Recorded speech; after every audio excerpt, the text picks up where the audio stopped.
8 ঘন্টার মধ্যে আমরা রংপুর নগরীকে একটি পরিচ্ছন্ন নগরীতে আমরা পরিণত করতে পারবো। ঈদুল আজহা উপলক্ষে প্রিয় রংপুর নগরবাসীকে আমি জানাচ্ছি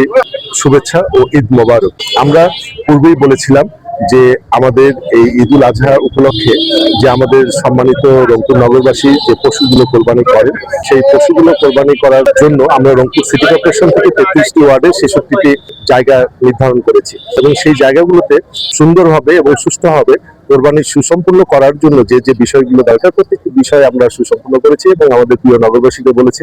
যে সিটি কর্পোরেশন কর্তৃক নির্ধারিত 66টি স্থানে আপনারা আপনাদের পশু কোরবানি করবেন। যদি কোনো নাগরিক নিজের বাসার আঙ্গিনায় যদি পশু কোরবানি করতে চান, তাহলে সেই পশুটি কোরবানির পরে পশু যে বর্জ্যগুলো আছে সেগুলো ন্যূনতম গভীর করে মাটিতে পুঁতে ফেলবেন, পর্যাপ্ত পানি ঢেলে রক্তগুলো পরিষ্কার করবেন এবং ব্লিচিং পাউডার ছিটিয়ে দিবেন। যদি কোনো আমাদের সম্মানিত নাগরিকের বাড়ির উঠোনে এই কার্যক্রমগুলো সুসম্পূর্ণ করার মতো পর্যাপ্ত জায়গা না থাকে, তাহলে সেই পশু কোরবানির পরে যে বর্জ্যগুলো আছে সেগুলো আমাদের সিটি কর্পোরেশন কর্তৃক নির্ধারিত ডাস্টবিনে যেন ফেলে। এগুলো আমরা বলেছিলাম, বলার পরে আমরা আলহামদুলিল্লাহ আমরা যথেষ্ট সাড়া পেয়েছি এবং রংপুর নগরবাসী আমাদের সেই কথাগুলো রেখেছেন এবং এখন পর্যন্ত আমরা যেটি দেখছি, আমাদের রংপুর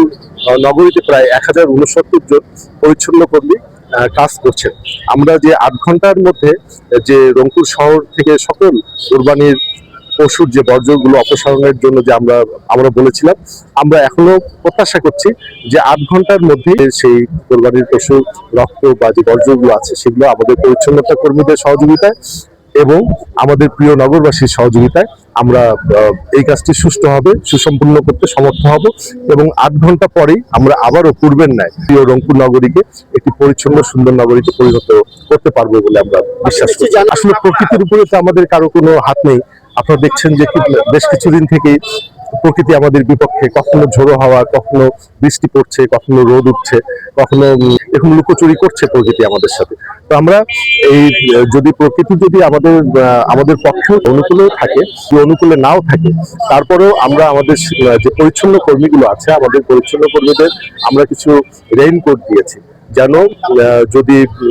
বৃষ্টি হয় সেই বৃষ্টিতেও যেন তারা তাদের কাজটি স্বাচ্ছন্দ্যে করতে পারে, সেই ব্যবস্থাও আমরা রেখেছি। সব মিলায় আমি